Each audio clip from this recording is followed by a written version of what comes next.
ENN has 4 projections to start off our show tonight.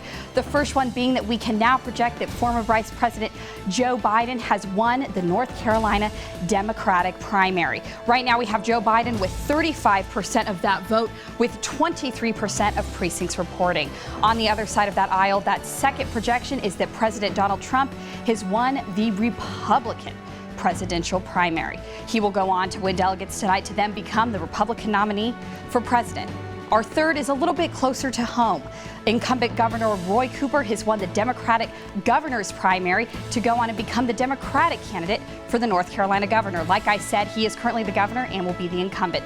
And that fourth is also an incumbent. Senator Thom Tillis, who holds that seat, has won the Republican Senate primary for the North Carolina Senate seat. We have him in at about 80% of the vote, with 23% of precincts reporting.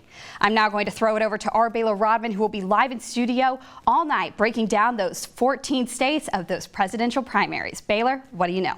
Yes, indeed, May. Thank you very much. Yeah, ENN, as you said, can now project that the former Vice President Joe Biden will indeed be the winner of the presidential primary right here in the Tar Heel State with about 34.2% of the vote, followed by Vermont Senator Bernie Sanders with 23.1%.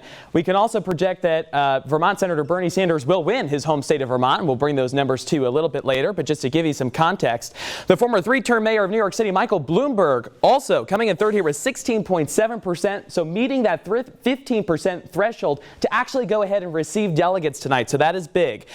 Massachusetts Senator Elizabeth Warren, though, coming in with just 10.8% so far, with again 40% of our precincts reporting. So not finalized yet, but currently she does not meet enough delegates. Here in the gray, we have Pete Buttigieg and Amy Klobuchar. They are grayed out because, yes, they did indeed drop out of the presidential contest.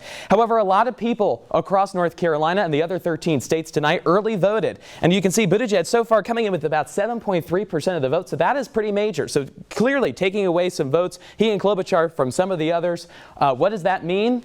That for someone like Elizabeth Warren, for example, who isn't meeting that 15% threshold. So we'll bring those numbers to you as well. But again, as of right now, we can project that the former Vice President Joe Biden will indeed win North Carolina, along with some other states, but we'll bring that to you a little bit later. Maeve, right now back to you.